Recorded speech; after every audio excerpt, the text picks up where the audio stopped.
આજે આપણે સુખડી બનાવશું તો એના માટે એક મોટો વાટકો ઘી લીધું છે, એવડો જ વાટકો લોટ લીધો છે, કરકરો ભાખરીનો ઘઉંનો એવડો જ વાટકો ગોળ લીધો છે, કાજુ બદામ ક્રશ કરી નાખ્યા છે, ગુંદર ક્રશ કરી નાખ્યો છે, સૂંઠ પાવડર ને પીપરી મૂળ ને ટોપરું. તો આજે બનાવશું આપણે સુખડી. તો ગેસ ચાલુ કરશું, કડાઈ મૂકશું,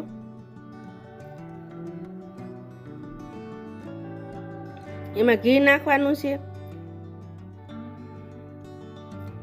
ઘી ગરમ થવા દેવાનું છે.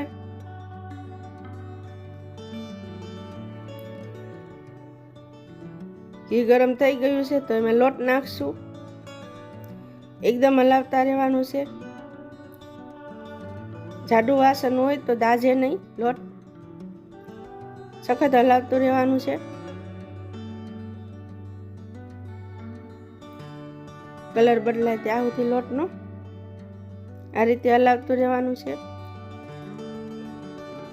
તો ઘી છૂટું પડવા માંડ્યું છે એટલે ગુંદર થોડો થોડો નાખતો જવાનો છે. એમાં આપણે અલગ તળીને નથી નાખવો. જો આ રીતે નાખશો તો બહુ સરસ ટેસ્ટી બનશે સુખડી, અને અલગ ગુંદર પણ નહીં બતાય, ખાવાની મજા આવશે. આમાં તમે જોઈ શકો છો ફૂલી ગયો છે ગુંદર. તો એમાં આપણે સૂકો મેવો નાખશું, ક્રશ કરેલો છે, કાજુ બદામ, ટોપરું નાખશું, પીપરી મૂળ ને સૂંઠ નાખશું, એકદમ હલાવી નાખશું, મિક્સ કરી દઈશું. તમે જોઈ શકો છો આ એકદમ મોટું વાસણ હોય, આપણને હલાવવું ફાવે. ગોળ નાખવાનો છે. હવે એવડો જ વાટકો ગોળ લીધો છે મોટો, એકદમ મિક્સ કરી દેવાનું છે, એકદમ હલાવતું રહેવાનું છે. તો ગોળ મિક્સ થઈ જાય હરખી રીતના. આ રીતે એકદમ હલાવજો. ગોળ મિક્સ થઈ ગયો છે.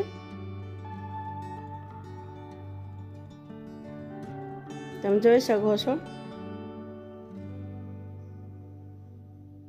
આ તૈયાર બની ગઈ છે આપણી સુખડી. તો એના માટે આપણે એક થાળી લેવાની છે, એમાં ઘી લગાવવાનું છે. આપણે આના જાડા બટકા રાખશો એટલે મોટી જાડી થાળી લીધી છે. આ રીતે મિક્સર પાથરી દેવાનું છે સુખડીનું. આ રીતે દબી દેવાનું છે એક હરખું પોચા હાથથી એકદમ.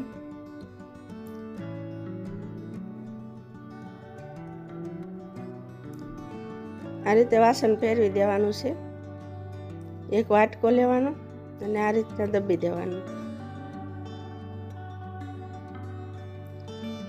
ચમચાની મદદથી આ રીતે કિનારે દબી દેવાનું.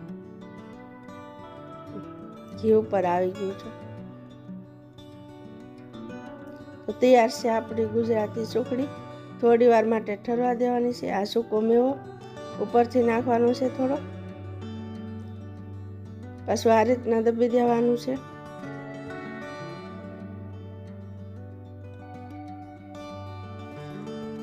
હવે આપણે એના પીસ બનાવી નાખવાના છે એક હરખા. તો હરખું કટિંગ કરી નાખવાનું છે. તમે જોઈ શકો છો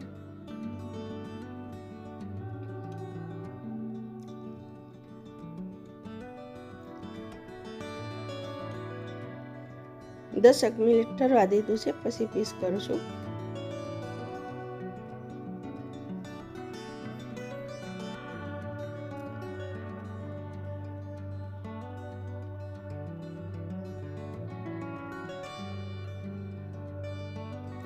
તો તૈયાર છે આપણી ગુજરાતી સુખડી. અને આ રીતે હું તમને બતાવું છું